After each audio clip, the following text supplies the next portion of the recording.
Great. So, good evening and welcome to this Retina UK information evening for Wales. Retina UK are hosting a series of webinars on different topics and geographical locations, and we'll be delivering at least one of these every month.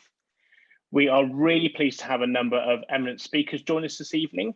We welcome Professor Marcela Votruba, Dr. Nicola Cavanaugh, Dr. Paul Corns, and Mr. Glenn Tukey.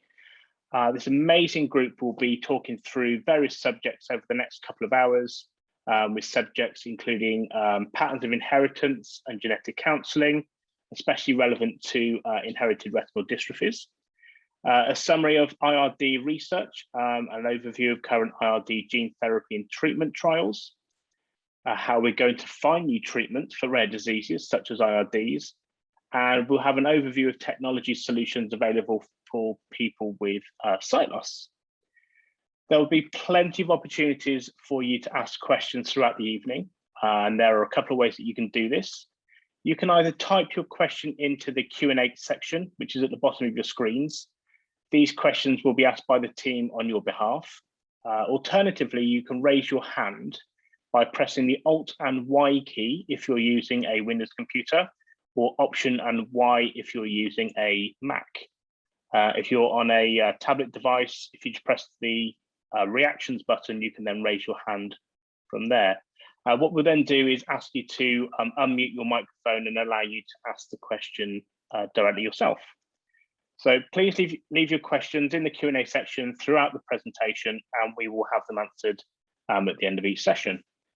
We will endeavour to answer as many questions as we can. However, any questions that we're not able to get to will be followed up over the next couple of weeks. So thank you again for joining us. And without further ado, I'm delighted to introduce our first speaker, Dr. Nicola Cavanaugh.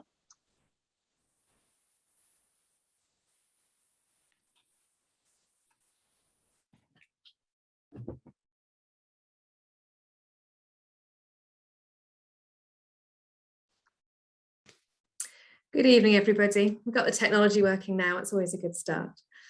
So I'm going to be talking a little bit around the genetics, particularly around inherited retinal dystrophies. And I appreciate there may be a range of knowledge already in the audience. And so what I'm going to do is give you the basics so that hopefully that gives a good introduction for everybody. And then obviously if there's any extra detail needed, we'll be happy to help with that. So if we talk about our genetic material, what we really mean is all the instructions that tell our body how to grow, develop and function. And that includes very much how the eye works and the vision that we use. So our genetic material is enclosed within the cells of our body. We've got millions of cells, or trillions actually, and that's the genetic material is enclosed within those cells. And if you look down a microscope at them, you can see it split into these structures called chromosomes. And those chromosomes are made up of DNA. And so I mention these terms because you may have heard them previously. Most people have heard of DNA. And short sections of DNA are our genes, and they're the individual instructions making the things that we need to make our bodies, including our eyes, work. So what does this mean in terms of inherited retinal dystrophies? I've said already that you can see this genetic material split into chromosomes if you look down through a microscope. And this picture shows the chromosomes in different form. I appreciate it's a bit blurry, but hopefully it gives you a bit of an idea what it would look like. So we can look at these chromosomes and line them up by size. And what we can see then is that we have pairs of chromosomes. We have 2 copies of each of these chromosomes. So here you can see they are just sort of individual wiggly line, whereas in the previous diagram, they look like an X shape and they can be in uniform. The reason we have 2 copies of each of these chromosomes is because we get one from our mum and one from our dad. And that will become important as we go through and think about how things are inherited through families.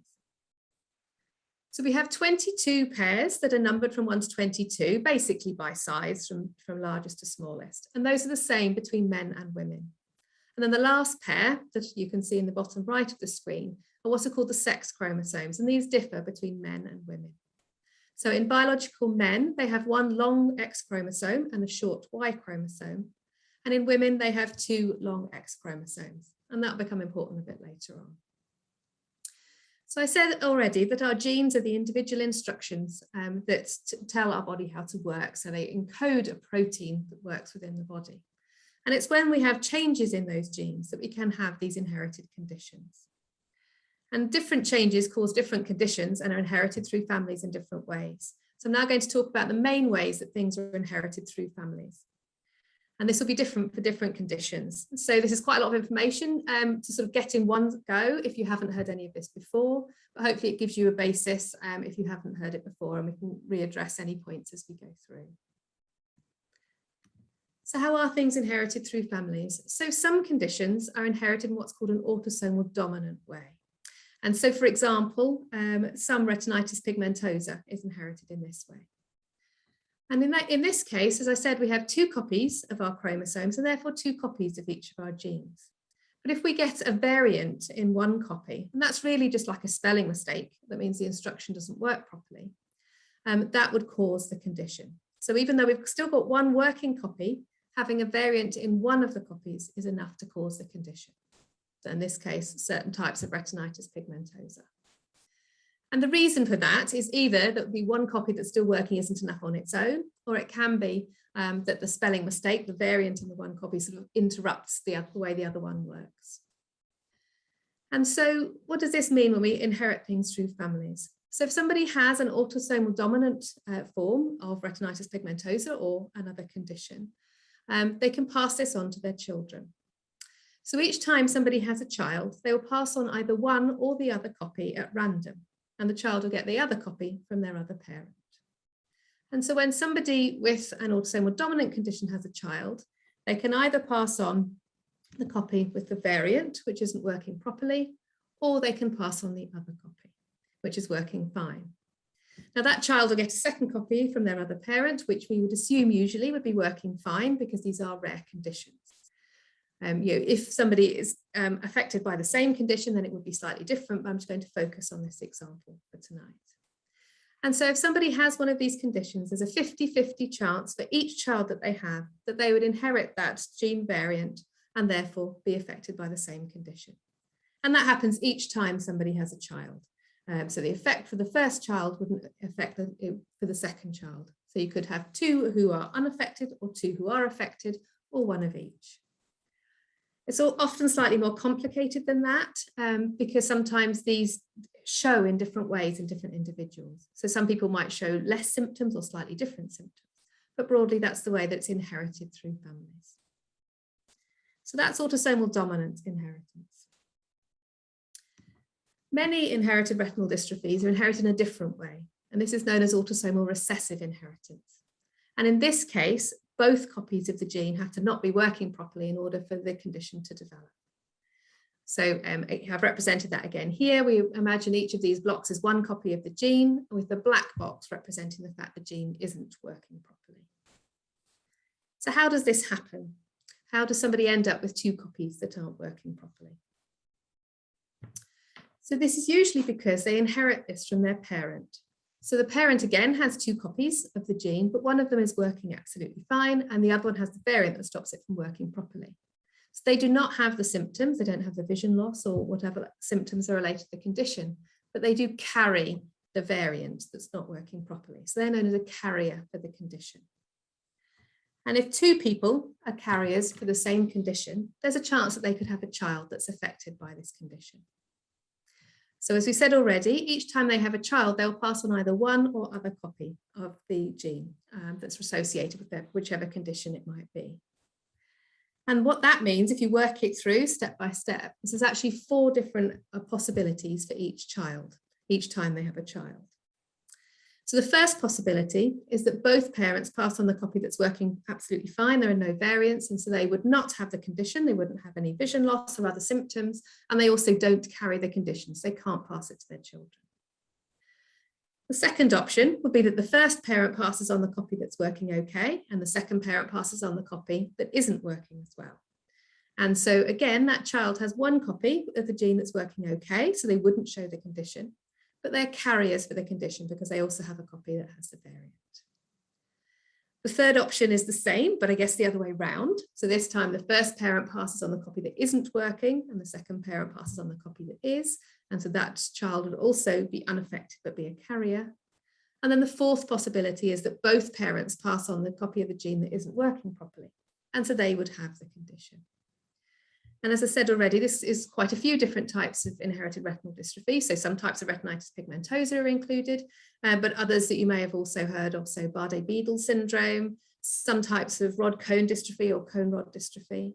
And so this is quite common amongst the inherited retinal dystrophies. So that explains how somebody might end up with these autosomal recessive forms, because mum and dad are both carriers. But what about when that person goes on to have a child themselves? So as we said already, they have the two copies, both of which have the variant and isn't working properly. And again, we're going to make the assumption, just for this scenario, that their partner does not have any variants in these genes, because these are rare conditions. And so what that means is that the person with the condition will always pass on a copy that isn't working properly, and the other parent in this scenario passes on a copy that's working okay. And so that means that all of the children of this couple would be carriers for the condition. They wouldn't have the condition themselves, but they would be carriers and therefore potentially have a child that's affected. So that's the second main way that things can be inherited through families. And then the third way that things can be inherited through families comes back to those sex chromosomes that I mentioned earlier, where there's a difference between biological men and biological women as to the chromosomes that they have in their body. So on the left, I've represented the chromosomes in men. So you've got the one long X chromosome, and alongside that, you've got the shorter Y chromosome. And so where the black box is, that shows where the gene would be with the variant that isn't working properly. And so you can see in the diagram that we represented it because the male doesn't have a second gene copy, because they don't effectively have that part of the chromosome. So men only have one copy of the gene. And so if that gene has one of these variants, which stops it from working properly, that means that they will be showing the condition because they don't have another copy that works to make up for that. For women, it's a bit different, and we show that situation on the right-hand side, and that's where the woman has two long X chromosomes, so therefore she has two copies of this gene. And so if, for example, she has one copy that's working okay, but one copy with the variant, she wouldn't be showing the vision loss or other associated symptoms because she still has that working copy, but she's a carrier for the gene, as we discussed previously for other types of inheritance. And so we don't see a lot of inherited retinal dystrophies that are X-linked, but again, there are some forms, for example, of retinitis pigmentosa that are inherited in this way, and there are one or two others as well. And so what does this mean for somebody who has this condition or who carries this condition and they go on to have children? So again, we can't go through every single scenario, but if we first of all think about a man who's affected by this condition, what does this mean? So this is affected by whether he has a son or a daughter. So the daughter would have to have two X chromosomes, so she inherits one from her mum and one from her dad. Now, dad's X chromosome has the copy that isn't working properly, so that's all he can pass on. And then we're assuming that she's going to inherit a copy that's working properly from mum. And so therefore, every time a man with this condition has a daughter, she would be a carrier for the condition, but would not have it herself. If this man has a son, I apologize, actually an error in this diagram. So if this man were to have a son, he would pass on the Y chromosome, because that's what makes the child a boy. And then they would inherit a copy of the gene from mum. And so therefore the man is not going to pass this on to his sons. So a man with a condition, all of his sons would be unaffected by this condition. Then thinking about the situation for the woman that we were talking about before, that she has two copies of the gene, and one of which has the variant. So she's a carrier for the condition. So again, it's quite complex thinking through how this might be passed down from parent to child. So again, it's the chromosome that's inherited from dad that determines if the child is going to be a boy or a girl. So if dad passes down his X chromosome, the child will also get an X chromosome from mum. She's going to end up with two X chromosomes and be a girl. And there's a 50-50 chance that she'll inherit the gene that isn't working properly from mum. So 50-50 chance for the daughter of this woman that she would be a carrier for the condition, but she wouldn't be affected. For a son, dad passes down his Y chromosome, and then there's a 50-50 chance whether mum passes down the copy that's working as we would expect, in which case the boy would not have the condition, but there's a 50-50 chance he would pass on the copy with a variant. And so that means the child would have the condition. There's 4 different possible outcomes there for a woman who is a carrier for this condition. Now, I appreciate that's quite confusing when you first go through it all together, particularly as we talk about lots of different ways of inheriting things all at the same time. But hopefully that gives you some idea of how these things are passed down through families and what that means, particularly for the children of people who are affected. And then just to talk a little bit around the genetic testing and the genetic counselling aspects. So first of all, genetic testing. What's the purpose of genetic testing? So the test itself is to see if we can find these variants in these genes that stop them from working properly and therefore cause these conditions. So it's usually done from a blood sample from which the DNA can be extracted, and then we can look through the different genes that are associated with inherited retinal dystrophies to see if we can identify one of these variants. So they test a lot of different genes. The panels do change all the time, but they usually routinely test somewhere around between 200 and 300 genes in one go. To see if we can identify some of these variants. And the reason for doing that is because if we can identify the specific variant that causes this in an individual, that helps us to understand why this is happening, which can be useful. It also helps us to work out how it's being inherited through families. We just talked about how complicated it is if we're not sure of the way it's passed down through families, and this will give us some information. And it also can be useful for sort of treatment and management. And we're going to be hearing a bit more about that from Professor Marcela a bit later on. So it can be really helpful for that. And that can also include access to research studies as well. So genetic testing might be offered through various different individuals. That might be through the ophthalmology department, for example, or it might be that you come to a genetics department to arrange that testing. Just to say, it's quite a lengthy process. It takes quite a long time to get a result, and we don't always find the variant that causes this condition. In fact, quite commonly, we still struggle to identify the variant, and that's because there's still a lot that we don't know yet about genetics. But our knowledge hopefully will increase over time, because as we've said, it's important both for families to understand why this is happening, but also for treatments in particular. And what about genetic counselling?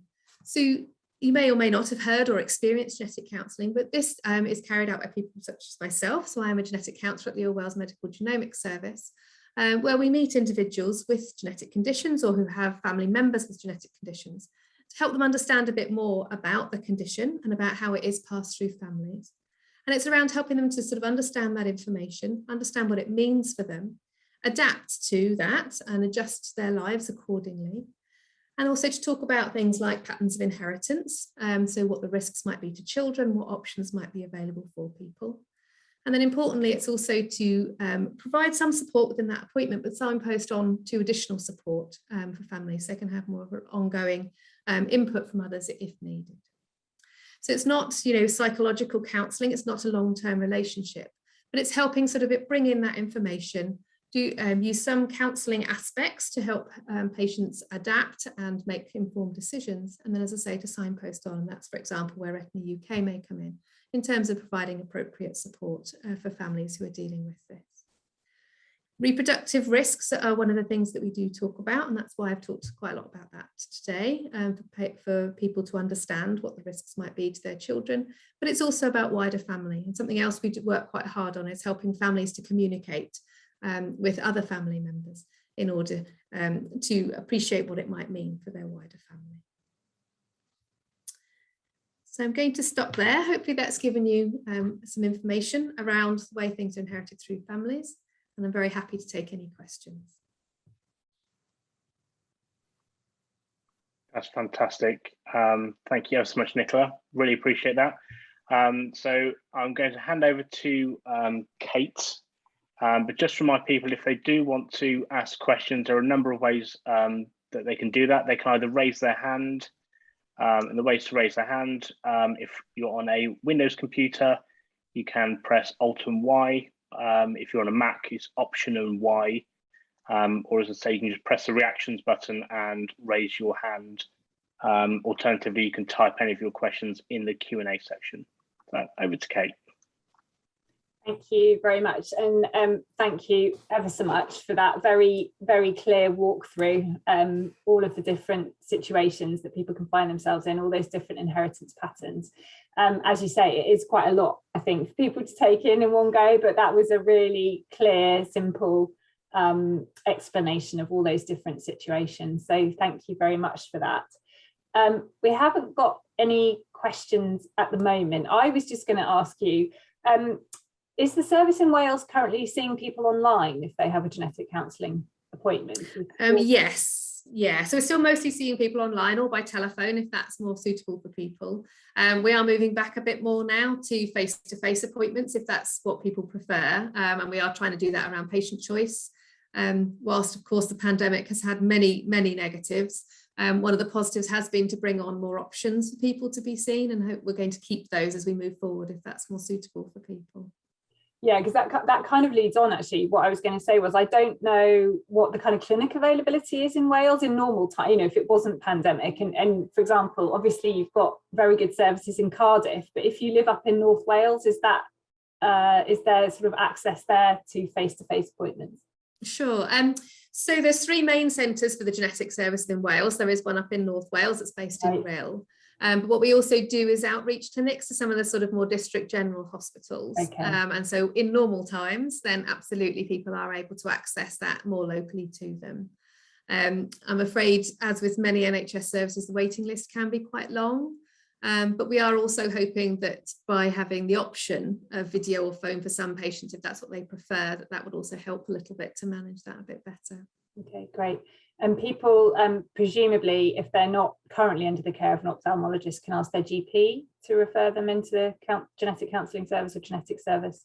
That's absolutely right. So, ophthalmology we have good relationships with already, of course, but we do receive referrals from GPs, and that can be for somebody who perhaps knows that they may be at risk of some conditions, and it can be relatives and friends. So, GPs are able to refer in, and we're able to manage that. Absolutely.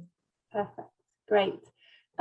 We haven't actually got any questions coming in from anybody, so that's fine. Can I just say one more thing, Kate? So just to say that, on the Retina UK website, there is a lot of information around the genetic testing and genetic counselling. So if anyone sort of wants a bit of a reminder, because it's a lot to take in one go, that's a good place to start. Yeah, we have got a lot. We've got a new sort of sub-site, a micro-site, if you like, called Unlock Genetics. And actually, yes, thank you for making that point. That's appreciated. You can go to www.retinauk.org.uk/genetics, and that will put you straight into the area of our website that's got all the genetics information. So thank you very much. I'll hand back to Matt and he can take us forward. Wonderful. Thank you to Nicola and Kate there. So next on our lineup for this evening, I would like to hand over to Professor Marcela. Thank you very much indeed. So I hope you can see my first slide, and I hope you can see that full screen. Thank you so much for asking me to talk, and it's a real pleasure to talk to people, hopefully in Wales, but maybe wider community of patients and individuals interested in retinal disease and genes. Basically, as an ophthalmologist, I see patients in an inherited eye disease clinic, but that spans both retinal and optic nerve and other parts of the eye. So I thought I could try in 15 minutes, which is very ambitious, to summarize a little bit about the retinal dystrophies, talk about some of the genes, not in any detail, and what's going to happen in therapy. And in fact, you've stolen my thunder, because the Retina UK website is something I was going to mention as an absolute beacon and highlight. It really has got such a lot of information. So if you're looking for any advice on the basic genetics or a recap of what we've said, but also information about research, research projects, ongoing projects, and also interviews and comments from patients and subjects who've taken part in research, it's such a wealth. And I think I want to just say thank you actually to Retina UK. I think the people I've been pointing to the site have actually enjoyed looking at it. So I don't have any payment to do anything for any one particular drug company for research, or other than for the very rare talk I might have given, which isn't very often from a drug company, because as you know, there are very few therapies in this area yet. Well, I have slides where I'm going to make sure I speak about every item, and if there's text on those slides, you won't miss it if you're not able to read it quickly or efficiently. I've tried to minimize this. So we know inherited retinal disease genes now have been an incredible area of a new advancement with our understanding of the biology of the retina and technical advances. And that's really an explosion with potentially more than 50 studies in inherited retinal dystrophies on clinical trials databases. Now, that sounds superficially very, very exciting, but we need to take a breath in and actually realize that they're all at a very, very early phase, and some of them aren't even reporting any outcomes. I'll come to all that, but there are significant costs to be incurred in developing these treatments for a small target population. So it will be a very complex challenge. The big practical steps, I'm very grateful for the previous speaker talking about the real major aim of talking about genetic testing and counselling being offered to all our patients. So this is what really should be our big goal. It's totally achievable, I think. And we know the mutations currently affecting inherited retinal dystrophy genes could currently, the known genes account for 60 to 90% of individuals. The figures vary a lot in different sources, but we need to understand the natural history of each condition so that we can progress in terms of thinking of how we could treat it as well. So I'm going to very superficially tell you what the retinal disease genes are and the diseases themselves. There can't be any level of real detail here, and I've avoided giving you lots and lots of pictures of the back of the eye, which to a non-expert probably would all look the same. So the first retinal disease gene was discovered over 30 years ago, and now we know of more than 270. And the commonest is retinitis pigmentosa as a group of conditions with a prevalence of between, well, 1 in 3,500 people, which is actually surprisingly common, affecting over 2 million individuals worldwide. Before we talk about the diseases and genes, I want to also introduce some concepts about what we would need to do clinical trials to test new treatments. So you need to be familiar with what is a phase 1, 2, 3, or 4 trial. Now, I'm going to keep it really basic because at the end of the day it is, but you don't need to read what's on here. A phase 1 trial only establishes that something has a potential effect, and it's usually done with a tiny number of people, 6 to 10, sometimes fewer. And those are people who may even just be healthy volunteers, but it's testing the effect of the treatment. Phase 2 studies tend to look at whether it's safe and effective, starting to look at whether it's effective. And normally there could be 20 or 50 people in that sort of study, but it's still a very small number, and 50 is probably way too many for some of the rare diseases we're talking about here today. A phase 3 study is what you really aim for, which is where we have large numbers of people. We're talking about whether it's safe and effective. And this is what you often hear of as a randomized, double-blind, placebo-controlled trial, a bit of a mouthful, where some people get the treatment, others don't. They don't know which one they're getting. It's got to be designed that way to be really scientifically rigorous. And a phase 4 study is, you're really happy there because the drug's been approved, the therapy's out there, the treatment's there. You just want to see what it looks like in the real world. You know, people like you and my patients, the people who come to our clinics. So phase 1, 2 trials is really where we're still at with most things, and they've been initiated across the whole range of these diseases and genes to augment the gene that's deficient, or to knock down the gene if it shouldn't be doing what it is, to deliver drugs like the visual cycle inhibitors, which help photoreceptors to work. It can be delivering what are called oligonucleotides for RNA to modify the RNA. Now, you'll have probably all heard of RNA, not because a year ago you wouldn't have done, but you will have done recently because we've got Rna vaccines, and now we're all hearing about this so much more. This is a revolution in terms of how we can modify the way that genes express themselves. And other trials have been initiated where they can use a small molecule to help get over the mutation, or others which are called gene editing. And I know those of you who are interested in this will come across that because that's a very big term at the moment. that allows you to somehow modify the code of the gene. And then there are therapies that could be derived from stem cells or retinal progenitor cells. So that all's extremely exciting, but all the trials are relatively early, bar one, which I'll talk about. And this little cartoon just tells us how you start with just a few patients and you expand it, and then you might need a lot more patients. And ultimately, obviously, you have a therapy that works. That's what we all hope for. So very quickly, I'll talk about some macular dystrophies and generalized retinal dystrophies, and then we'll come back to the trials. Macular dystrophies are affecting the central retina with an abnormal vision, bilateral, symmetrical, and I'm not going to give details, but many of you may have heard of Stargardt disease or retinoschisis or Sorsby's disease or pattern dystrophy. These are all examples of things that can affect the macula. The biggest one in the UK is Stargardt disease, caused by mutations in a gene called ABCA4, which is generally recessive. And here there has been a lot of activity in trials, but there's a pharmacological treatment tried at a very early stage, and then some cell replacement strategies are being tried.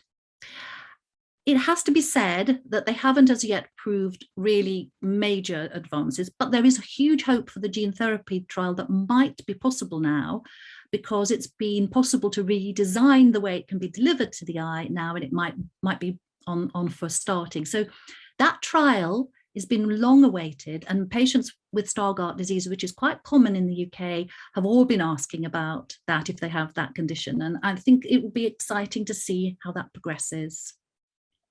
For the other conditions, we're really not that far advanced. I can obviously direct you to the Retina UK site and other sites where particularly things relating to research are often reflected. So some of the eye charities. A subset of what we call macular problems are cone dystrophies, where it's affecting just the cones that help you to see fine detail and colour. These are much rarer conditions, and they present very early with very poor vision, colour vision problems, wobbly eyes, and sensitivity to the light. One example is a condition called achromatopsia, caused by genes CNGB3 and CNGBA. You don't need to remember. And there are some very early phase 1-2 studies just testing whether it would be possible in man, but still at a very, very early stage. But, you know, we have to start somewhere. Another group of macular problems include cone and rod dystrophies, where both cones and rods are affected. And here, again, there's a similar picture of central vision problems, sensitivity to the light, colour vision disturbance, and really these can be dominant or recessive or X-linked. I don't think there's any way you can memorize, and why should you, any of the names of these genes, but I think it's important to just convey the richness and the complexity and the numbers of genes, so that if you see an ophthalmologist or an eye care professional, they can't tell you by looking in your eye which gene it is on the whole. They can define what it looks like clinically and then subdivide that into the type of condition you have. And then when genetic testing is performed, that really reveals which gene it might be. And then going on, we have a bigger subgroup of retinal dystrophies, which are called sometimes rod cone dystrophies. But to you and me, really, this is what we think of as retinitis pigmentosa. And this is the commonest by and large as a group. And remember, it's a group, it isn't one gene. Really, we actually think there are more than 100 genes just for this classic type RP. Maybe 1 in 3,000 to 4,000 people have it in the population, classically presenting with night blindness, constricted field of vision, and sometimes cataract and swelling in the retina develop. And they can get this dominantly or recessively or X-linked. So the complexity, you know, without the genetic testing, we wouldn't be making any of this progress. So it's really helpful. And there's even a further group of genes that are known to cause a mixed rod cone dystrophy or RP type of problem. So these genes include, I won't read them really off the slide, but rhodopsin, which was the first one, RPGR, some people have heard of, RP2, Ushers, USH2A, and myosin, myo7A. So knowing which gene is affected in any one individual or in yourself is just the first step, but it's an immensely powerful and hugely important first step to revealing the knowledge that's going to be needed if you're going to take part in any treatment or even in research. And I feel it's really important to emphasize that when people are seen and diagnosed, they own that genetic knowledge. So we always try to give you a copy of something in writing, either the letter with the actual diagnosis and the gene name and so on, so that you can keep that in your own files, because often patients have said to me that they're really interested in research and they do a lot of reading. So they need to know where they fit in. And again, the Retina UK website really helps with that as well. So what are the therapy approaches? We could go back historically, just briefly, is in RP, early on, some people thought, let's try this thing called neurotrophic support. It's a bit like sort of giving a nutritional growth factor to the retina using a substance that was at the time postulated to be really helpful, CNTF. And this went to a phase 2-3 trial. So this excited a huge amount of interest. Sadly, it didn't show therapy benefit. And it just goes to show that, it takes time to develop these things. And then more recently, a phase 1 study, this is the very earliest phase, is now looking at a very simple drug, N-acetylcysteine, NAC, some people call it, in patients with RP, because there's been an indication that in a small group, these patients might have developed over a longer period of time a slightly better overall long-term preservation of vision. But it was a tiny study, and a really good, proper randomized trial with the larger numbers of patients is being planned. So it's too soon to jump on a bandwagon, I would say, because you obviously just don't know. And we don't know the long-term side effects of some things. So sometimes it's a dangerous thing to just assume because there's a new treatment, it will work. And we can't assume that. I'll just mention the one thing that there's the beacon of light, if you like. There is a gene therapy out there, and that is for the European Medicine Agency and the American agency approved a drug, which is called Luxterna, for a condition called RPE65 retinal dystrophy. This is where young children and young adults get very severe, very early onset and quite massively devastating vision loss. It's probably one of the severer forms of retinal degeneration. And this drug is now a gene therapy available, approved by NICE, and Novartis is supplying this, and it's available in the UK. We have been recruiting small numbers of patients because it's rare, and it's looking really exciting. So it's a real glimmer of hope, because if this is a proof that it will work as a principle, gene therapy, the next steps will become easier and easier. And this early onset, very severe problem, there are many other genes that could be targeted. So you can see that it's not going to be one size fits all. And there's another drug that many of you, another therapy that many of you might be excited about, which was this condition called choroidaemia, whereby there's been a lot of activity in finding gene therapy for this. There's been quite a few studies at phase 1 and phase 2 using gene therapy replacement. And there's actually a phase 3 study now ongoing. And that's really exciting, because that suggests that things will develop next, and patients with choroidaemia might have access to a therapy realistically within the next few years. So the clinical trials landscape, if we want to call it that, really shows an explosion of genetic information and possible approaches. There's so many different approaches. But if we just stop and think, how can we possibly design therapies for each gene in turn, one by one?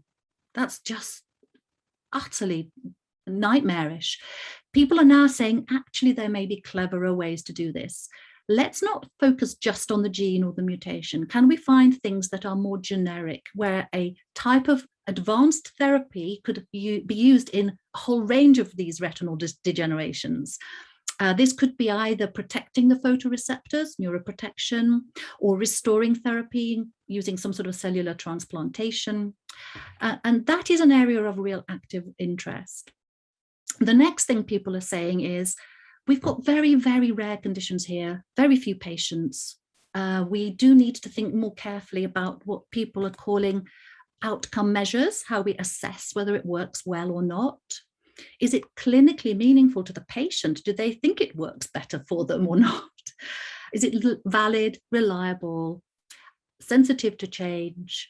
And can we design better ways of working behind the scenes with the statistical analysis to help decide whether it works or not? So this is a really big effort internationally, and it's really advancing these trials. It may take years to prove that a therapy works, but each time it's proven, the next steps for the next therapy probably get easier.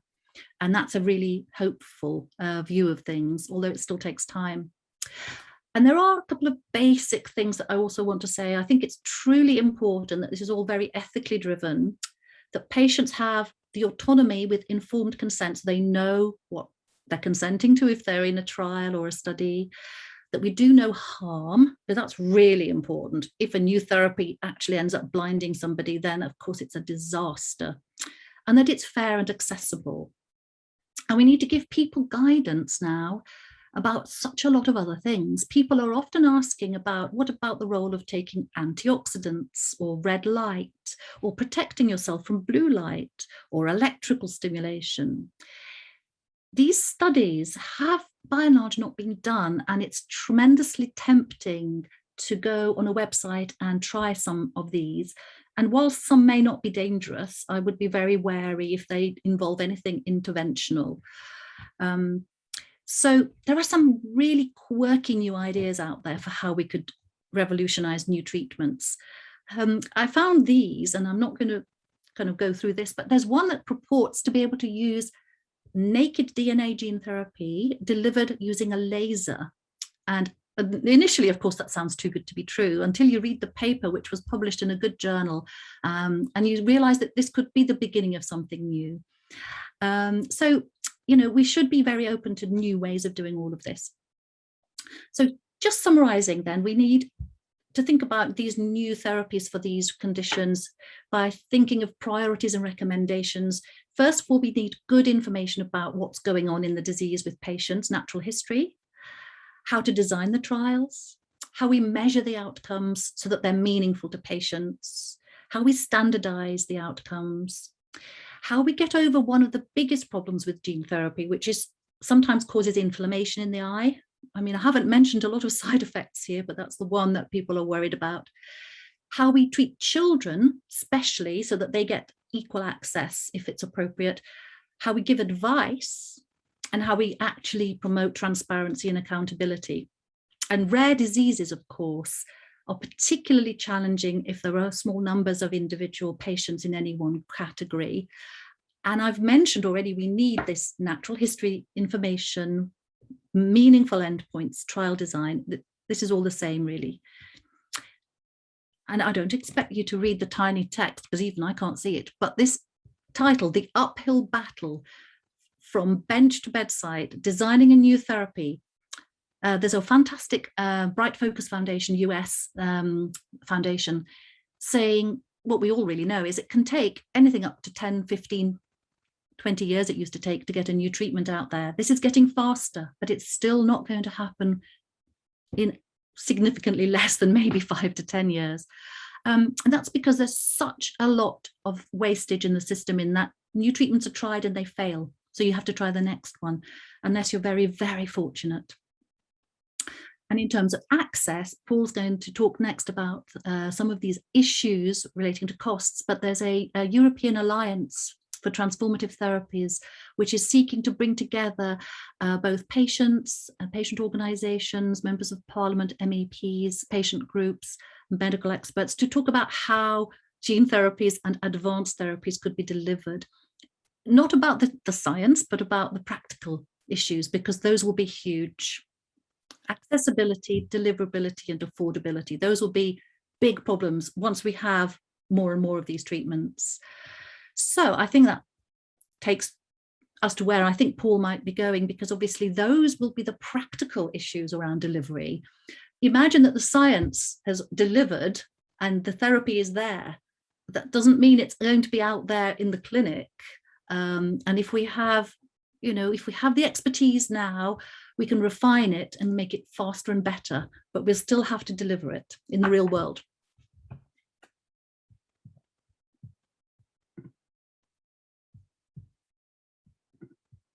Thanks very much. Thank you. Sorry, I was just having some technical issues there. Thank you very much. That was a really, really good overview, I think, of everything that is going on in the field at the moment. And there is so much going on. I'm just trying to get up my participant list. Do feel free to raise your hands, people, if you'd like to ask a question live.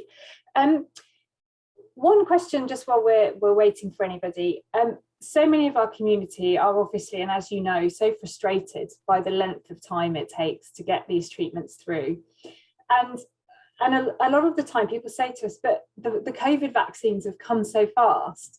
Is that going to change anything? Is that going to make any difference? Can you see that will transfer to any acceleration in our conditions? I'm sure Paul can comment on this too, because he's been working on some of this, but absolutely, because RNA vaccines, as I mentioned, now everyone naturally has heard of RNA. That's a massive change. The idea that you can change the expression of a gene using RNA therapy rather than DNA takes us to a different level. And what I pointed out, that we used to have this very traditional view of gene therapy. Each would be one gene at a time for each disease. Well, we could be doing this until kingdom come. So if we can think of more generic therapies, and some of those around gene editing as well are coming through, that they'll definitely change the speed of progress. I know Paul has, he can do it maybe when he's starting his talk, but Paul has some experience around this. He's put something in the chat, I think. Yeah, he's just put COVID RNA vaccines. Oh, it's disappeared again. Paul, feel free to say what you... Yes, well, it's a very important point, isn't it? I think, as I'll explain, the big difference is the challenge in eye disease is that we're mainly dealing with a quality of life issue. And the problem with, for example, COVID or cancer is it's an immediate threat to your length of life issue. And I think this is about the balance of risks and benefits. And this is why I want to talk, because I'm a core lecturer for the European School of Oncology, work on affordable drug design, ran an NHS cancer trials unit, and have an interest in where next, because testing is not treatment. And we have to have a very clear idea of where we're going so as not to make the mistakes that will delay things for too long. And that's really my interest, and particularly spurred because it's clear that with recent assessments, for example, of the All Wales Medicines Reimbursement Board, that the lack of understanding of the natural history of some retinal diseases made it very difficult to know the value of treatment. And this will be one of the key things that I'm going to cover tonight. Okay, thank you very much for that extra input there, Paul. Don't have any other questions. I was just going to say, how do clinical, firstly, how do people take part or say that they want to take part in a clinical trial? I know that a lot of our community are really keen to take part in research. What's the best way, other than keeping an eye on what's going on? Can their ophthalmologist put them forward? Do they need referring to a trial centre? Can you explain a little bit about how that would happen if there was a clinical trial that they might be able to do? Absolutely. So one of the things at the moment is phase 1 and phase 2 studies need 5 to 10 patients, and in rare diseases, it's probably rarely going to get above 15. And most of the studies are in this stage. And those patients, well, for the phase 1 studies, they can even be normal volunteers. Or it's been proposed for phase 1, they should be people who've got nothing to lose, i.e. virtually no sight left. Yeah. I know many patients are very altruistic and are really keen to do that.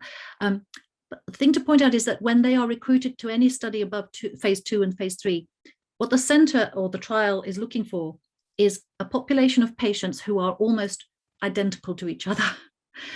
They have the same gene mutated, obviously. They may have more than one different mutation, but they have perhaps the same stage of disease, so that when the treatment is given, you can assess whether it's worked or not, because that's hard enough as it is without having everybody at a different stage of their disease. Yeah.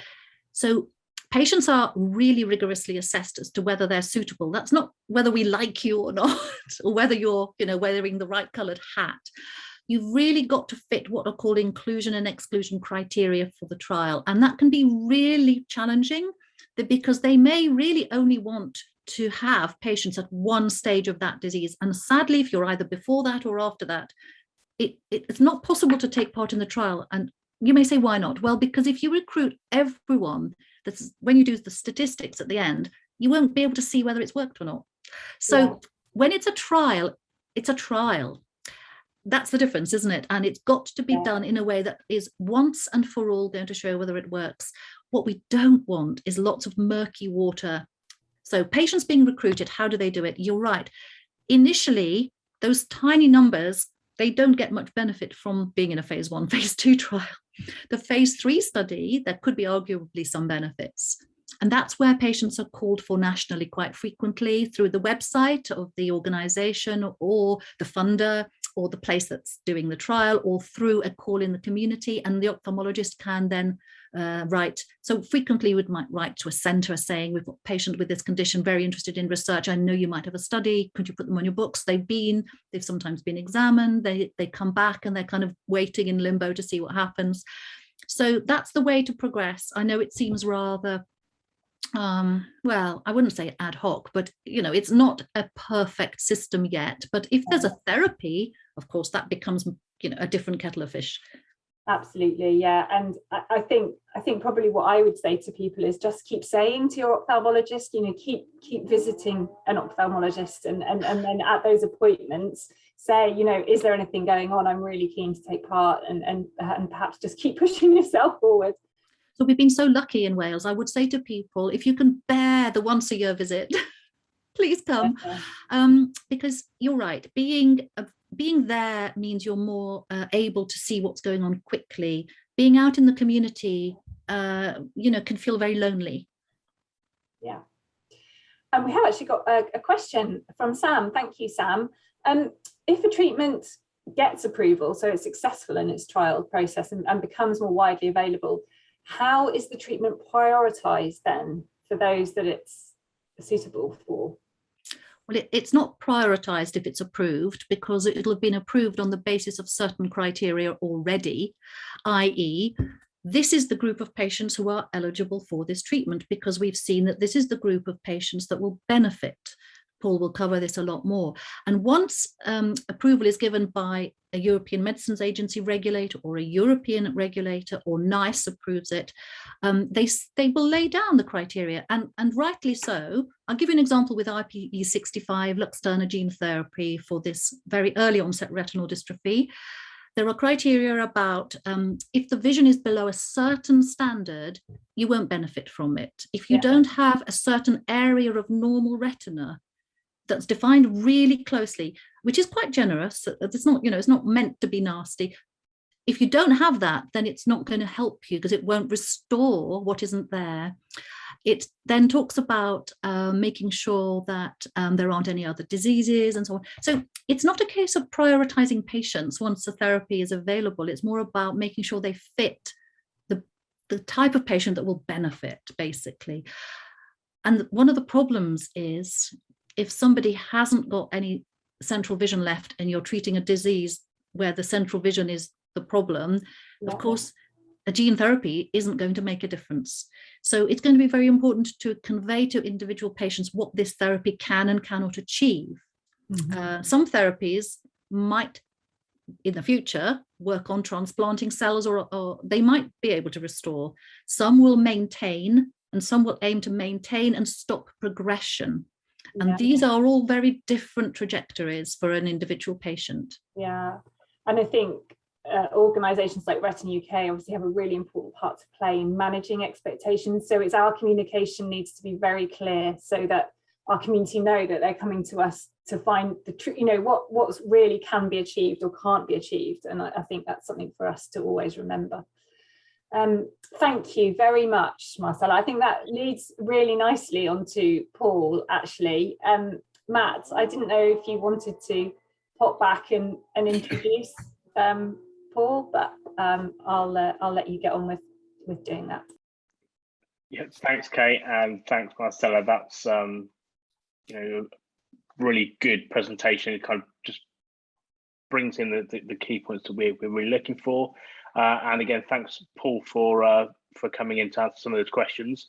So I would very much like to hand over to Paul Corns for the next session this evening.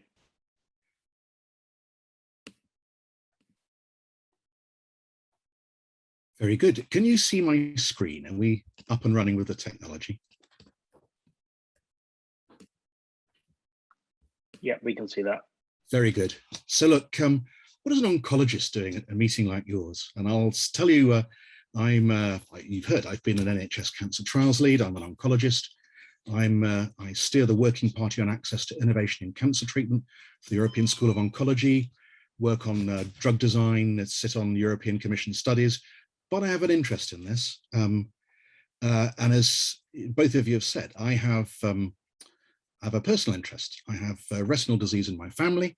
And in terms of Kate's question about access in the north, my great-grandfather was a GP in Snowdonia in the days when you rode the horse to see your patients. So I have a personal interest in the outcomes. And I'm going to cover an agenda here that looks at the lessons we've learned in cancer research that could be applicable to eye disease, because you've heard it's very much in its infancy with genetic eye disease. There are just under 50 trials currently open. And I've just looked at our database. We currently have 17,361 trials open for cancer research. And who's to say that might not be the future? So the first thing is to think about the impact of these diseases. I mean, here we are in 2021 worrying about eye disease when all the newspapers are talking about something else, COVID. So it's important to know that COVID is crucial. It's killing around 10,000 global citizens every day. But it's not the most important disease in the world, because every day more than 25,000 people die of cancer or heart disease. And the other big diseases, diabetes, mosquito-borne diseases like malaria, have their impact too. And so just because we're concentrating on COVID doesn't mean we give up our trials and our plans for the future. Now, cancer may be the leading cause of premature death in every country of the world. It affects around 18 million people a year, of which about half die. And we think it's going to rise because of the aging population to reach about 29 million people by the year 2040. But let's not think that eye disease is a little brother, because 43 million people in the world are blind, near 300 million have moderate to severe visual impairment, and globally, more than 1 billion people have to live with some level of visual loss. So I often explain to advocates and politicians and investors in industry how we're going to make cancer a disease of the past, the world's biggest killer, as smallpox was perhaps 100 years ago. And here's our European cancer plan, came out this year. And we're going to improve outcomes through 3 very simple steps. We're going to prevent disease through lifestyle changes, and you can do that in eye disease. We can diagnose it early through screening when it's much easier to make a treatment, and anyone with diabetic retinal disease will give the answers to that problem. But the third point we're on about tonight is improving treatment. I want to give a big hooray to this idea of drug development. We believe that more than half the life years we've saved in cancer in the last 30 or 40 years have come from what we do, delivering better treatments in the clinics. As a result, the number of people who are dying prematurely of cancer each year falls year on year on year on year. We improve the cure rate in Britain by about 1% a year and have done for the last 30 years.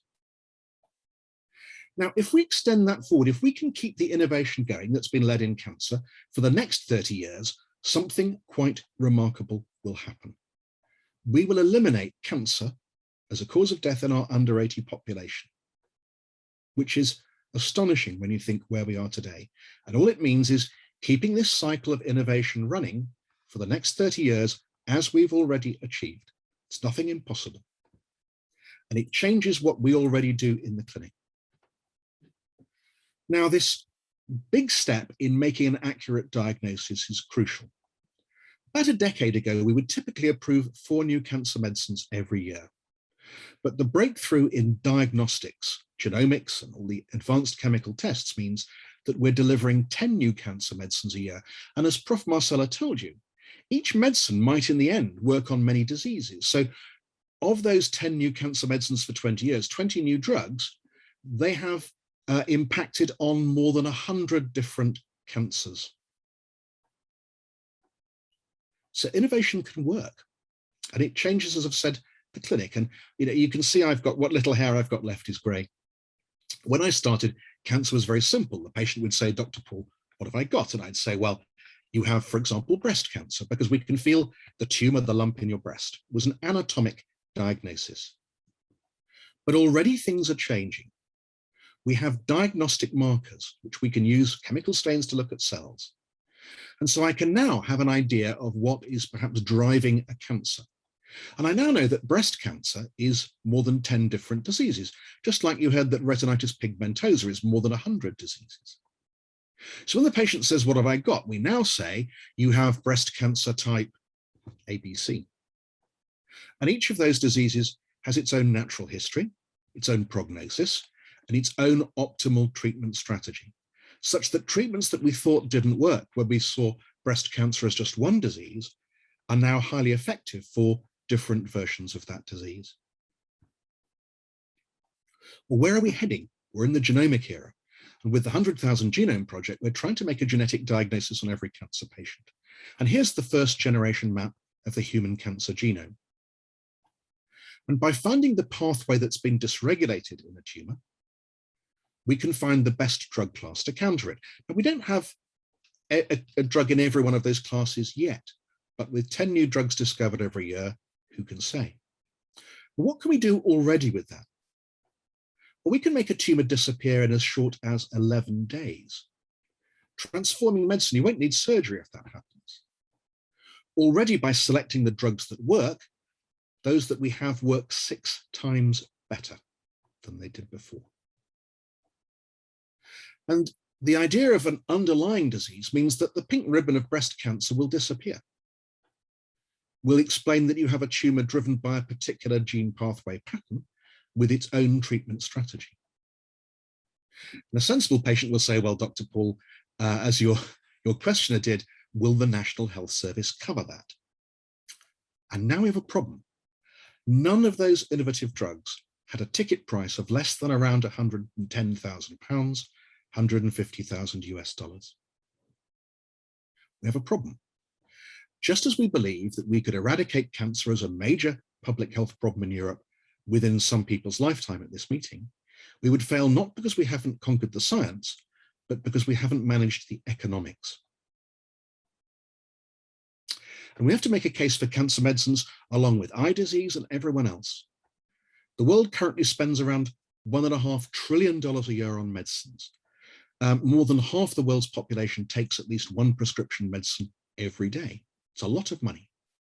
So what lessons can we tell you that eye disease management could learn?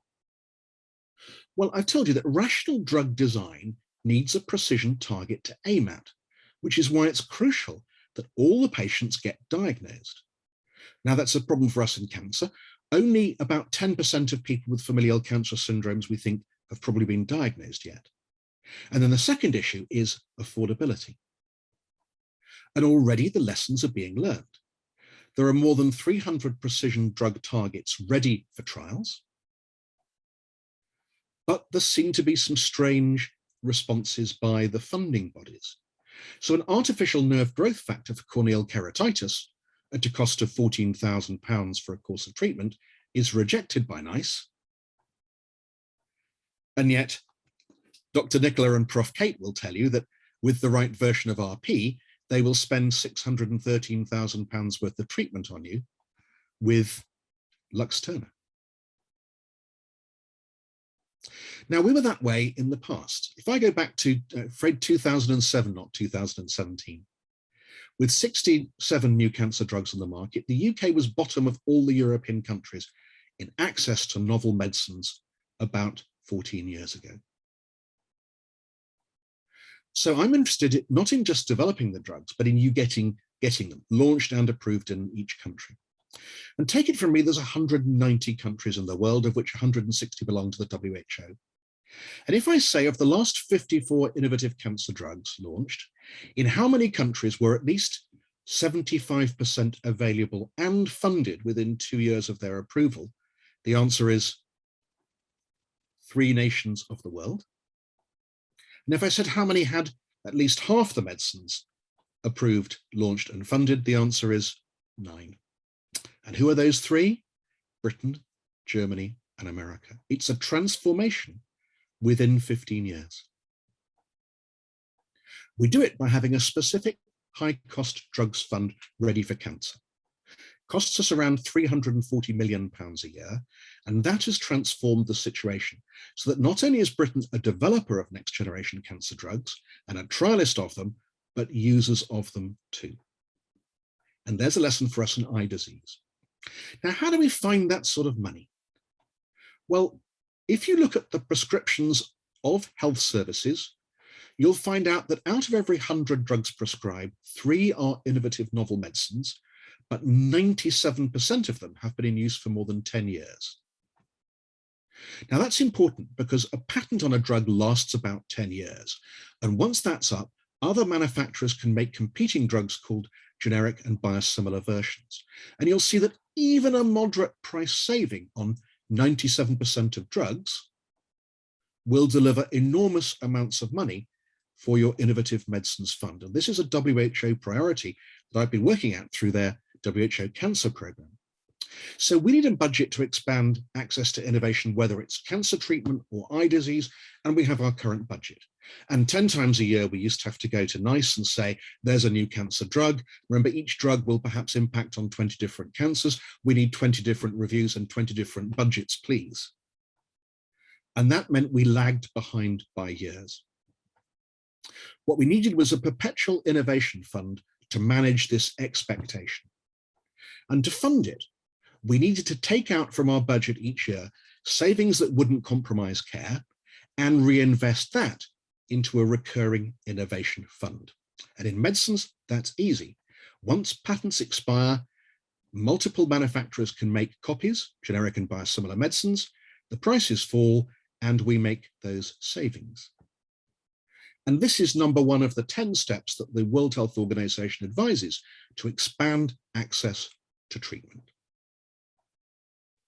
So the high-cost medicines fund for cancer in Britain is funded by the savings on just 10 patent-expired medicines. And British doctors and pharmacists and patients are fantastic at using them. We're amongst the fastest uptake nations in the world for using these drugs. So what can we do next in eye disease? Well, you've got to remember how we get a new medicine. And you've had a hint of it from Prof. Votruba. She said, well, we have to make sure that the medicine's of suitable quality, that its safety and its effectiveness is known. And then, of course, she said it's got to be reimbursed. So those first 3 steps are organized through our national medicines regulator, the Medicines and Healthcare Products Regulatory Agency. And that's the responsibility of the All Wales Trials Group, the Genetics Group at Cardiff, and so on. That last bit, the so-called 4th hurdle, is NICE, the National Institute for Health and Care Excellence. We need just to understand a little bit about how that works. I'm going to teach you economics in the simplest of ways. Diamonds cost around $7,500 for a carat, and I promise you the adverts are wrong. No one lives longer by owning diamonds. So there's the cost, and there's the effect. $7,500 to live no longer. Now let's contrast that with a glass of water. It's about $1/2 to buy a cubic meter, and you will die within 3 days without it. Which is the more valuable treatment? It's easy, it's the water. Now we know the value of not treating eye disease. In the US, it's estimated to be $51 billion a year. In Britain, we estimate it's worth £28 billion a year. There's a lot of money that we lose as a consequence of not better managing eye disease. Now, it's very easy to discover the value of a cancer drug because it can take you from near death to living a long and happy life. Who's read the news this week of giving 2 immune checkpoint inhibitors to people dying of head and neck throat cancers? whose tumours disappeared in 8 weeks, and who 4 years later are off on a holiday. Now, value in most eye diseases is about seeing better. It's a quality of life issue, and that's much harder to measure. So we don't measure the value of a treatment in terms of money, because after all, Bill Gates will value something differently to how I will. NICE values it by something called a utility score. And let's be really clear, they're asking you the value of a treatment in the days of life you would be prepared to give up to get that treatment. It's called a time trade-off. And I've built models and run studies through our cancer trials unit to discover how patients in the United Kingdom value treatments so that NICE can work out what it's worth. And there's two questions we would need to ask everyone with a potential eye disease that we could treat in the future. Number one, would you be willing to take a risk of death or of a shorter life by being cured by treatment? So when Prof. Marcela says, would you do a trial? Oh, but by the way, there are downsides to these. It might not work. It might cause infections. Who knows what happens if we tamper with your genes? And if you're prepared then to say, yes, I'd still join a trial, then we'd say, well, how much of a risk would you take? Would you risk living a day shorter, a week shorter, a month shorter, a year shorter? What risk would you have of treatment now? And of course, in cancer medicine, that's a real risk. So the question of why do the cancer medicine and the COVID medicines get approved so quickly? Because there's a clear and demonstrable risk to life to balance against the risks of a novel treatment. So now you understand that NICE might reject a £14,000 treatment with synthetic nerve growth factor because they didn't understand the value that the drug delivered. And yet we'll approve a £613,000 drug because we're clear that we understand what value we're gaining for people who at the moment would live most of a lifetime with severe visual impairment and blindness. So, as you heard from Dr. Nicola and Prof. Marcela, there's a big appeal that for patients with rare or even common eye diseases for which there may be a familial component, to get diagnosed, to go along to the clinic every year, because it's clear that we don't yet understand the natural history of many of these diseases. And with an accurate precision diagnosis, we can then discover what happens next and therefore the value of treatment and the priorities for trials. Now, take it from me, there are more than 200 different cancers in the world, and we track the natural history of every single case in Britain through a series of UK cancer registries and databases. If you're sadly unlucky enough to be diagnosed with cancer this year in Swansea, you will be tracked all the way through to see what happens next. What we need to do, knowing that there's more than 300 different retinal diseases, is that we need to register them and track their natural history through a series of UK registries and databases. And with that, we then have the tools to step forward to NICE and say, we want a retinal disease drugs fund, if not just for my brother, but for other people too. So in 2018, the world spent more than $10 billion on targeted biologic therapies for retinal disease, principally age-related macular degeneration and diabetic macular degeneration. Now, the patents on these drugs are beginning to expire in 2022, and the first biosimilar follow-on version was approved a couple of months ago. And so we not only now have the 100,000 Genome Project to help you get diagnosed by talking to Dr. Kate, and the ability to put you into trials by talking to Prof. Marcela, but we now need to generate the funds to go with it and discover the value that those treatments would deliver. So I'm optimistic that eye disease, following on from cancer medicine with a lag of several decades, can learn the lessons that we made wrong and right with cancer disease treatment, and hopefully follow us in eliminating a miserable problem for the world. Thank you.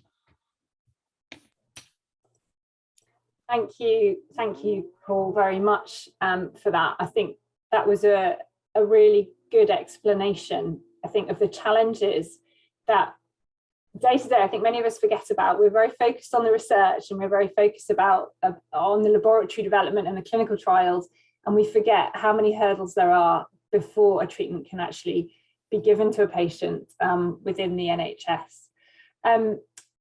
Have we got anybody who's got any questions at all? particularly for Paul about that. I was just going to say, Paul, NICE, you mentioned during your talk the cost of visual impairment, the cost of blindness. Yes.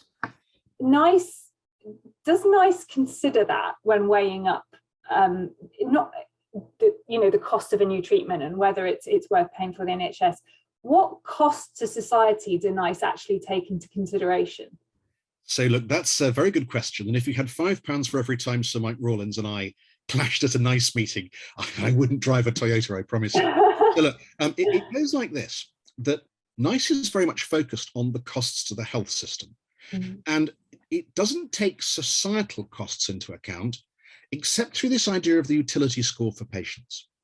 And so when you have a problem with keratitic eye disease, for example, and no one's done the valuation, can't tell you what it's worth, NICE struggles to say whether you can have a £14,000 drug, and then a week or two later says you can have a £600,000 drug. So these are things that we need to lay out. Now, until recently, high-cost drugs meant cancer medicine.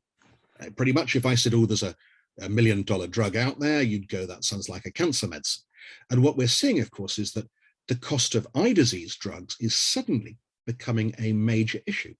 If the world is spending more than $10 billion a year on eye drugs just for macular degeneration, then it's an idea of this growing scale of the problem. And as we expect visual impairment to double in the next 30 or 40 years, this isn't going to go away. So that's why we're looking for a whole raft of ideas to, in a way, collide at the same time. Better diagnosis, better trials, better treatment, learning to prioritize the most valuable, the treatments for the most important diseases that would deliver the most value, and generating the value already ahead of time in a drugs fund. And so if it means challenging NICE methodology, it means challenging my methodology. I was faced with a problem that when patients have cancer treatment, they often get low on red blood cells. They get anemic, and that makes them feel tired and slow, and they can't enjoy life. It's a quality of life issue. And a drug came along that enabled us to change that, but it was expensive. And the trouble, NICE, was that they said, we simply don't understand the value that feeling better would give to a patient having cancer treatment. Mm. And of course, the trial had not been done with that in mind.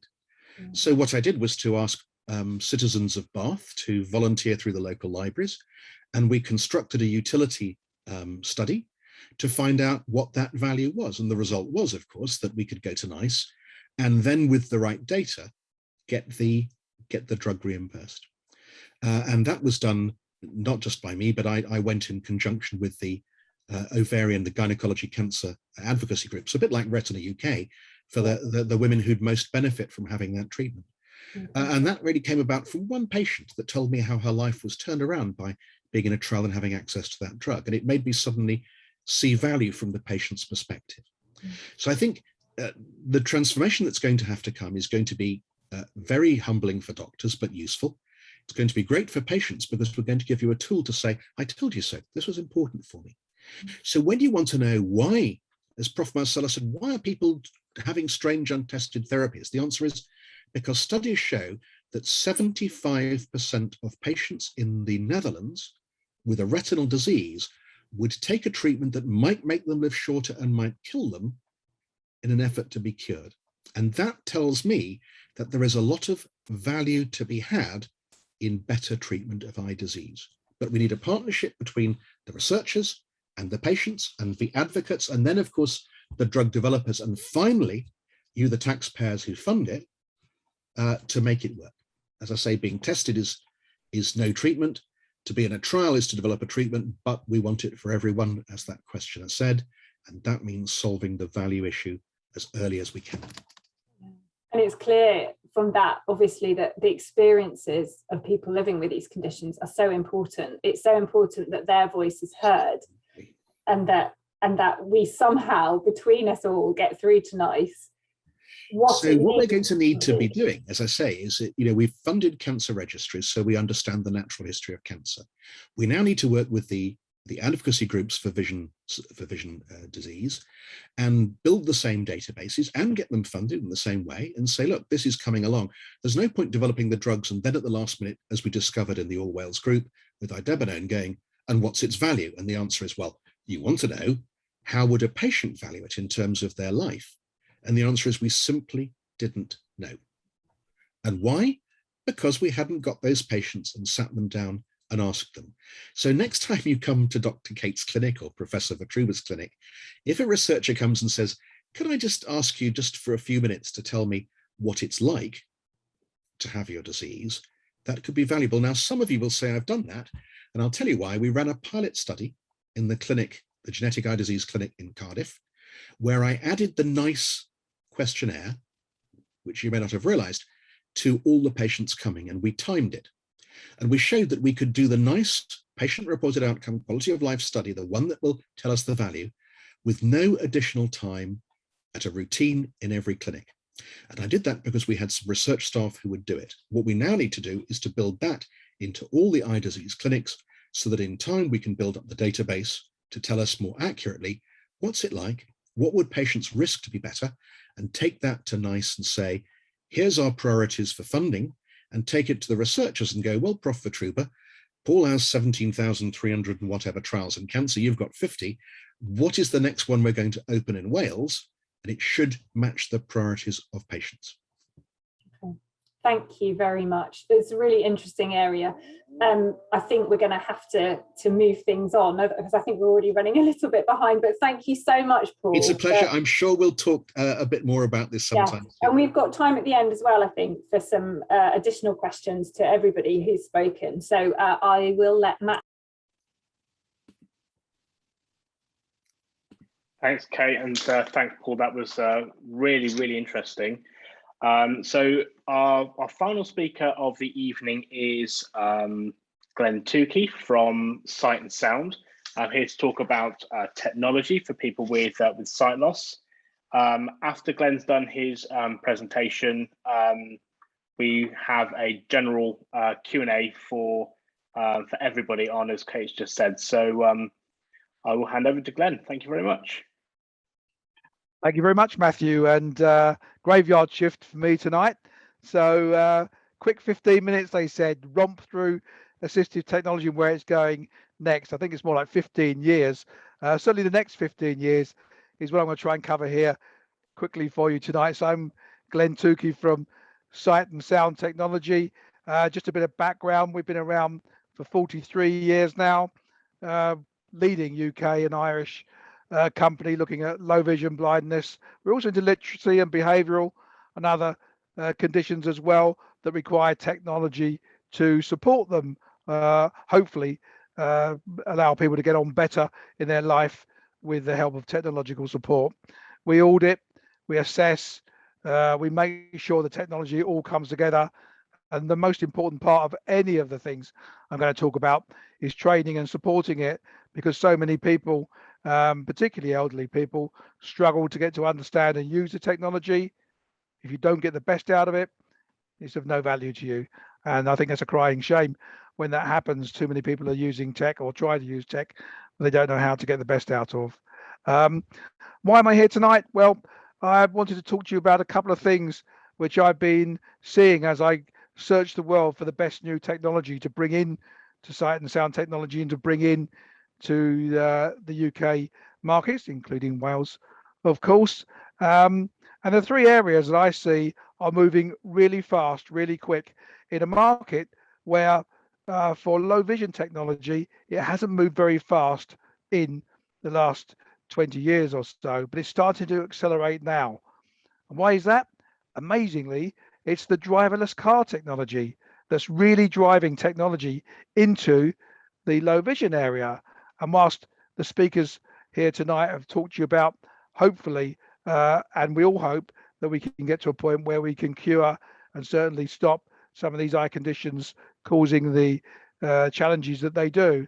But sadly, some people will not, certainly in the next 20 to 30 years, be able to get to that position with medicine. So it's this type of technology and how easy it is to use and how good it is at supporting the conditions that's going to be important. So there are three areas that I'm going to talk to you quickly about: wearables, navigation solutions, getting from A to B, and smartphones and what's going on there. So first, quickly, I wanted to talk to you about wearables. What's a wearable? For those of you who can see the screen, I'm showing the Envision glasses, brand new, first of perhaps the latest automated intelligence, artificial intelligence driven technologies in low vision. This is based on the Google glasses, the Envision glasses, and that little frame there has a camera, and it's very simple in the way in which it can then see text and speak it back to you, see faces and recognize them, recognize objects, and even describe scenes to you. And this is typical of what's going on now in the industry, from big, lumpy, heavy, slow cameras. We're now down to very light titanium frames with a camera on them. There's two main types I'm seeing in the market, and they're all based actually on gaming technology, would you believe? Virtual reality and augmented reality. What does that mean? Well, virtual reality is a headset that you put on and you can immerse yourself in it.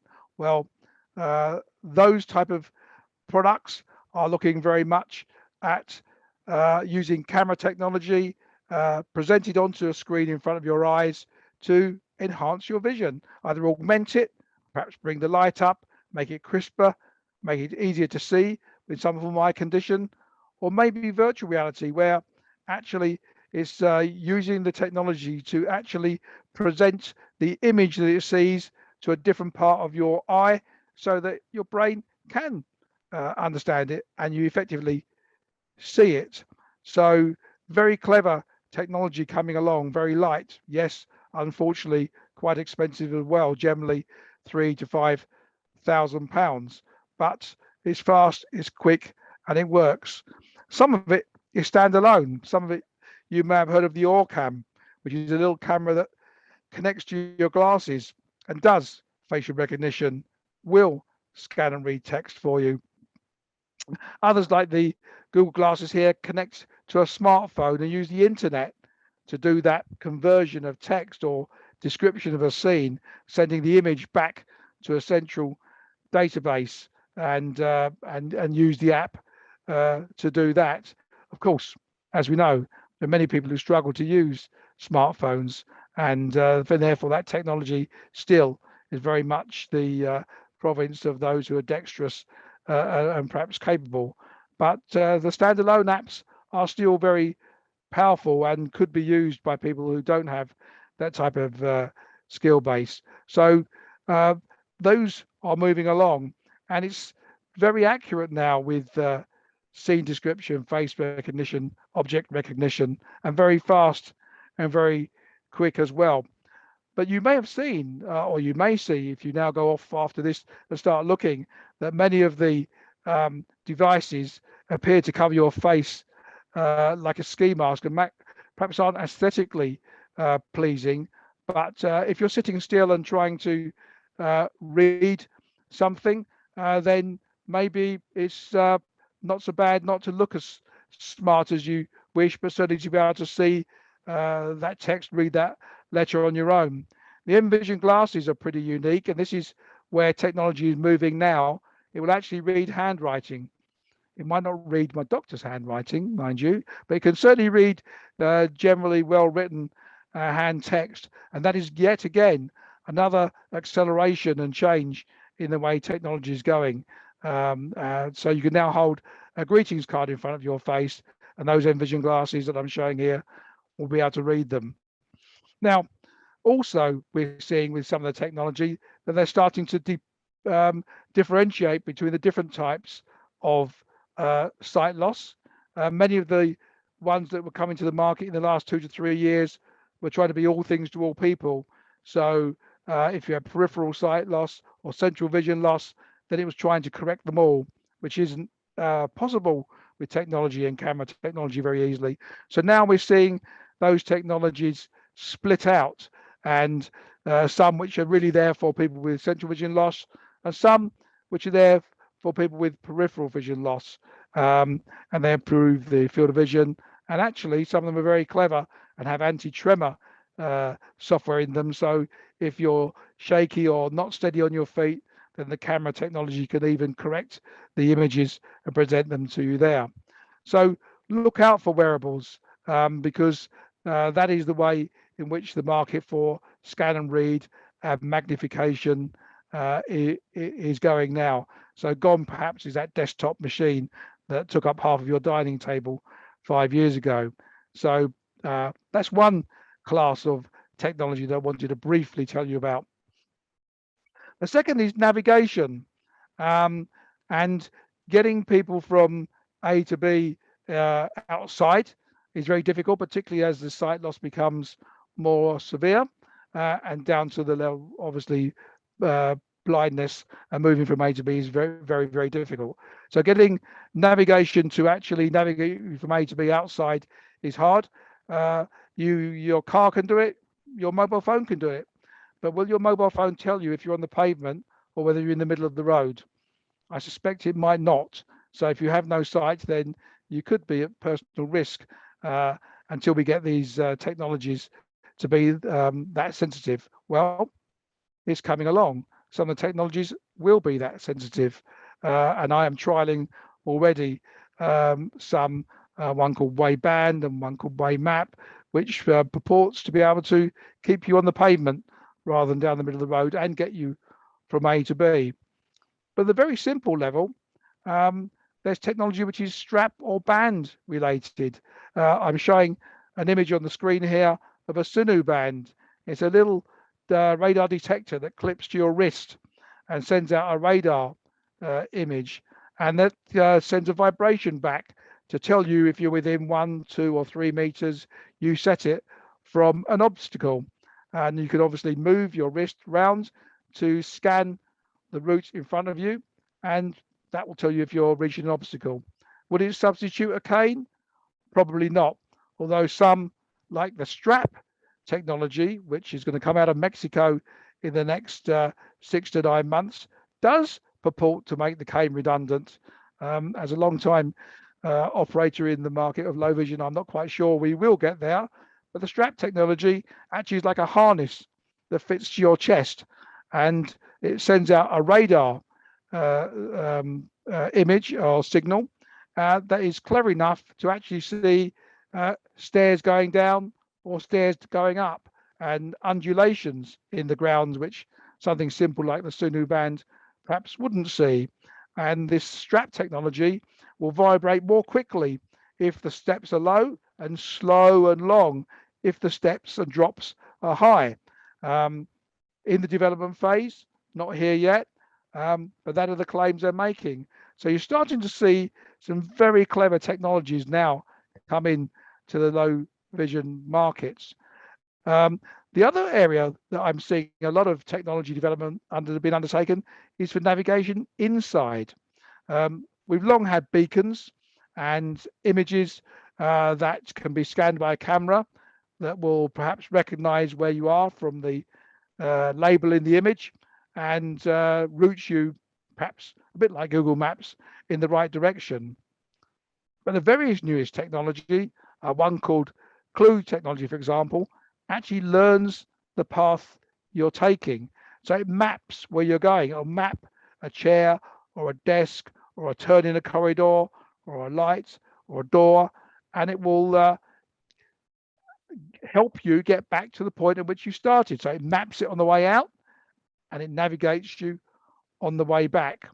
And that is very clever technology, driven obviously by the very latest artificial intelligence, and that starts to drive mapping to the level where you don't need to start to spend many thousands of pounds equipping the inside of a building, because actually your Clue device will do that for you.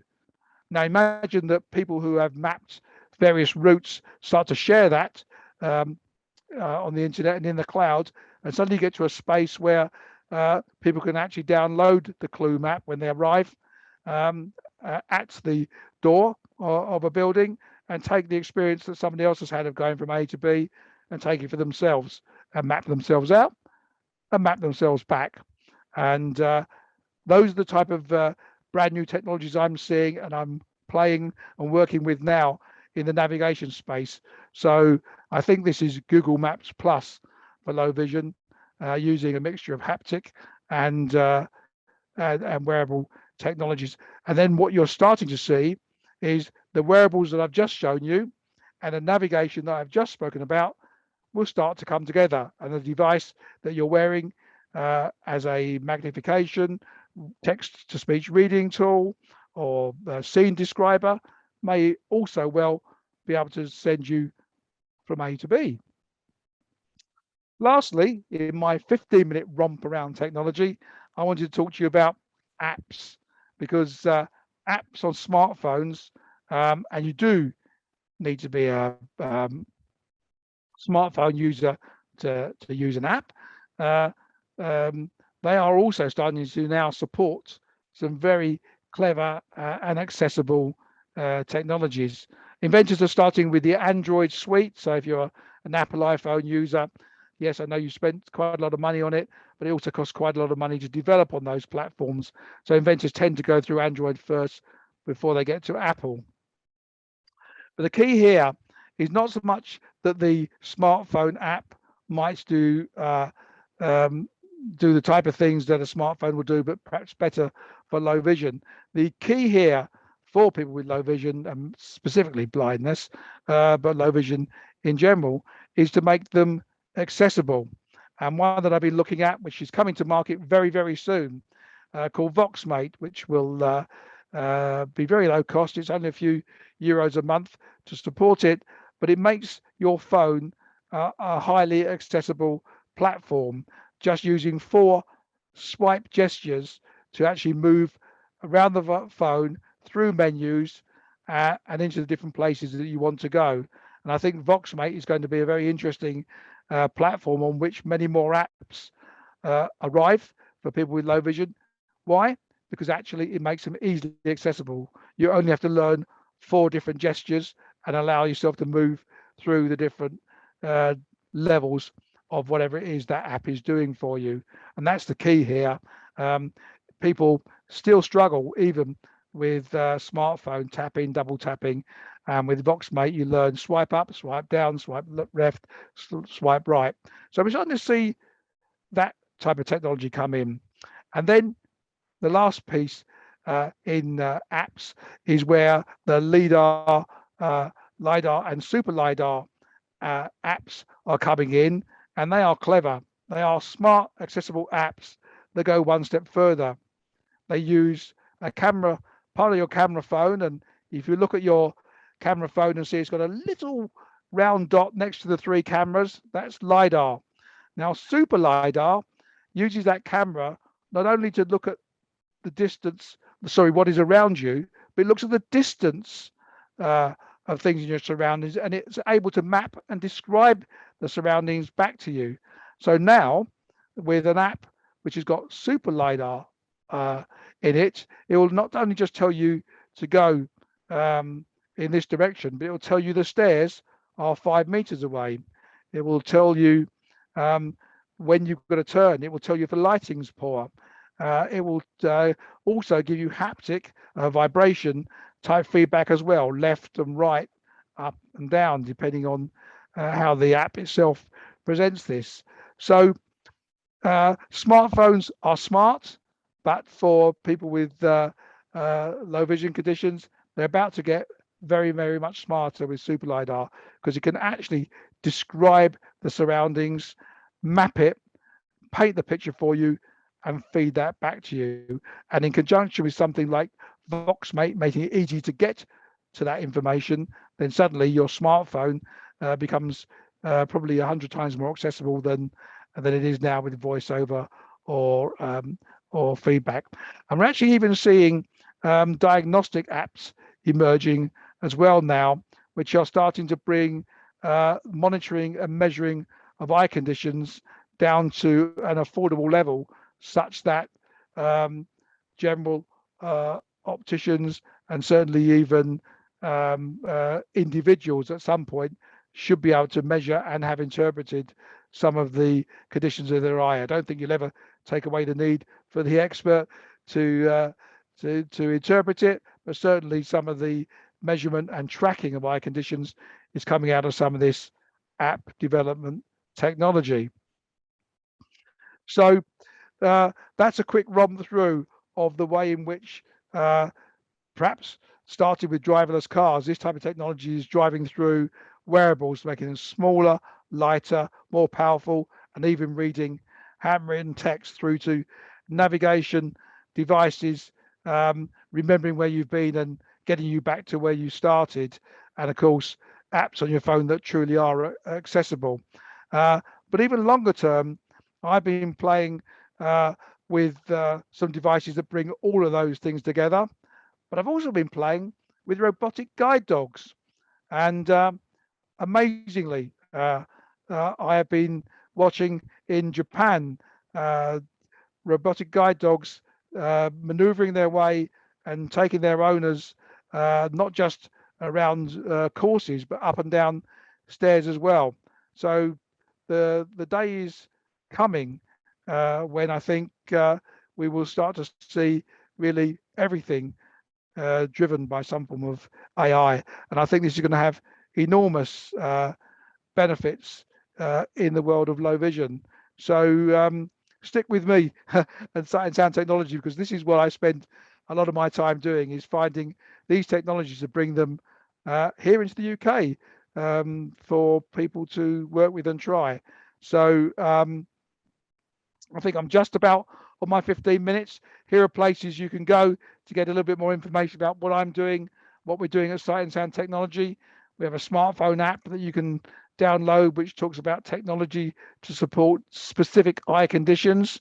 It's called WHAT, WHATAT.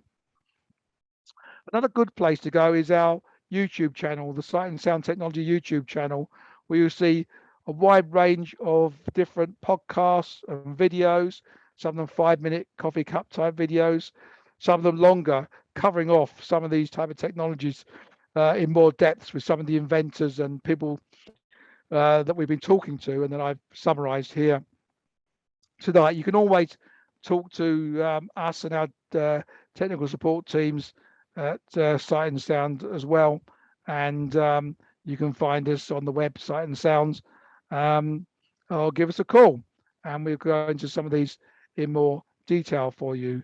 But thank you very much. That's my 15-minute romp through the world of future tech. I hope you enjoyed it. Thank you very much. Thank you very much, Glenn. If anybody's got any questions, particularly for Glenn, do feel free to stick your hand up virtually or type them in the question box.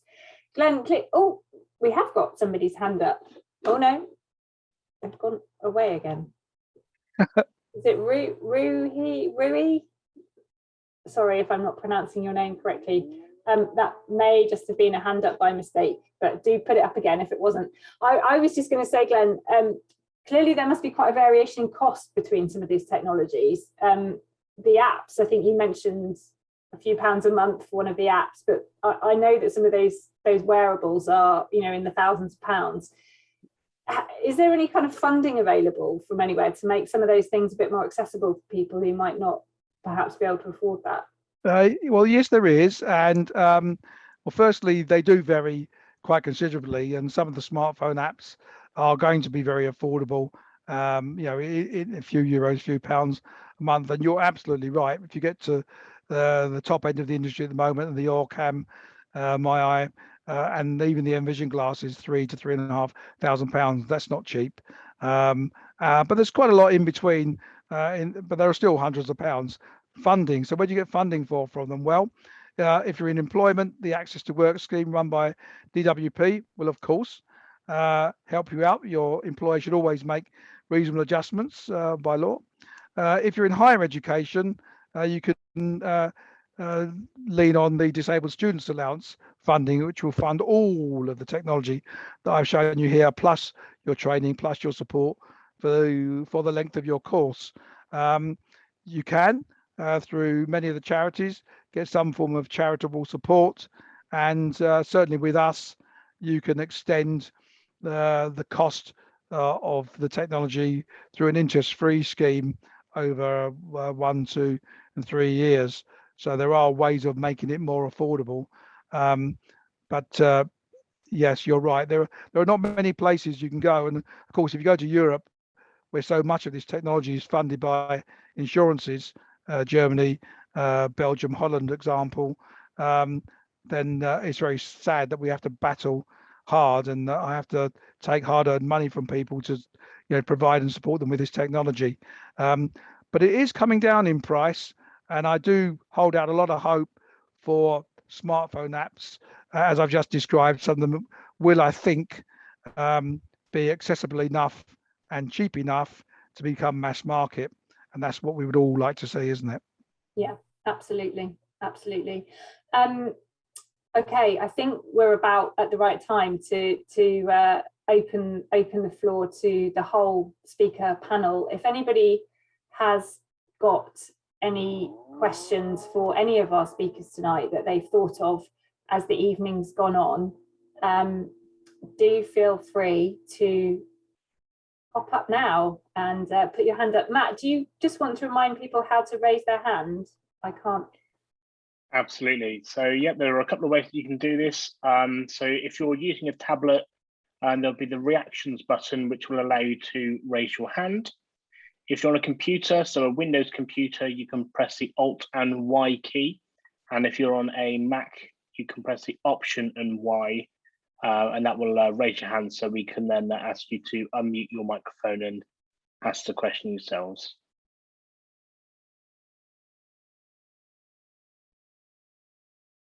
Have a look. We're not seeing anybody at the moment, which must be a good sign, because you must have answered all of their questions for them and covered everything possible. So I feel like it'd be quite nice just to run around some sort of take-home messages, maybe. Nicola, do you just perhaps want to remind people, if they're interested in, would like to consider some genetic testing or counselling, their best way forward to do that? Absolutely.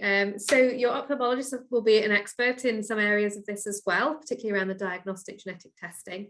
But if you're interested in testing, perhaps for something in your family, or if you'd like some genetic counselling, whether you have a diagnosis already or you're looking to get one, you can ask for a referral to your local genetic service, either from your GP or from your ophthalmologist. Brilliant. Thank you very much. Marcela, clearly quite a lot of hope, I think, going forward. Lots going on. How would you sum that up? I think the important thing is that it does all begin with an accurate genetic diagnosis. And then I think it also depends upon the ability to understand where you are in your disease, and that treatments will be developed that will target individual diseases eventually, but that will take time. I think it's important for patients to realize that some patients will be beyond the therapies that might restore sight by gene therapy if there's already lots of nerve cells in the retina. But obviously, there may be a second wave of therapies that might address that sort of thing, such as the transplant type therapies. So it's a very complex area. And at the present time, I hate to use this word, but I suppose you can only really be relatively patient and think through what might happen in the next few years. Because sadly, although it's around the corner, it's always seemingly around the corner. I know. But I do think it is. Yeah, I know. It's difficult. Our community, I think, have heard for such a long time that something's around the corner, but I do think now there's a genuine acceleration, isn't there? And things are starting to happen. Paul, thank you so much for your insights into what has to happen to get treatments to our community and that. But it does sound like things might change along the way that they did for cancer. I think so. I don't see any reason why not, because the building blocks are there. And in a way, the reason to read history and biography is to learn from other people's mistakes. And in oncology, of course, we've made plenty. So what I'd hope is that you may be starting the race from behind, but the hare and the tortoise is a good moral for us all, isn't it? Absolutely, yeah, absolutely. Glenn, did you just want to remind people how they can get in touch with you, perhaps? how they can find out a bit more about your technologies? Yes, I'm muted. Yes, Sight and Sound technology can be found on the web just by search info at Sight and Sound Technology 01604 798 070. You can find us there, and you can find out more. But the places like the YouTube channel, and type in Sight and Sound Technology, you can find a whole load of interesting stuff to while the evening's away. And if these guys around me do their job properly, of course, I'll be redundant and out of a job. But hope is still there that if they don't quite make it round the corner, then the technology that we are working with is going to perhaps look after you even better than it has in previous years in the years to come. Thank you very much. Thank you to all our speakers. Matt, do you just want to wrap up? Absolutely. Yes, thank you so much to all of our speakers. Glenn, I'm particularly interested in the robotic guide dog, as I'm sure most of our community will be. Everybody wants the dog. They're not going to have to worry about kind of cleaning the fur off their trousers before they go into meetings, which quite often causes some embarrassment. So thank you to everybody. So just as by way of summing up, thank you to everybody who's joined us tonight. You know, we do this for the benefit of our community. As mentioned at the beginning of the evening, Retina UK will be delivering at least one webinar every month, the next of which is on Wednesday, the 27th of October, where we'll be joined by Michael Gilhooly, who will give us a fascinating presentation on optogenetics. So you can register for that on our website. I know I've seen a few people who have registered on this one, also registered on that one as well. So please do come along for that. So just after this today, we will be sending out an email over the next couple of days, which have got details where you can rewatch or listen to this evening's presentations and details of how you can book onto Michael's event. We'll also be seeking your feedback as well. We value all feedback, and it just helps us to develop our webinars and all of our other services as well. So please do share your feedback with us. So once again, thank you ever so much for everybody who's joined us this evening, and a special thanks to all of our presenters who've given such fantastic presentations tonight. So with that, I wish you all a good evening and thank you very much for joining us. Good night.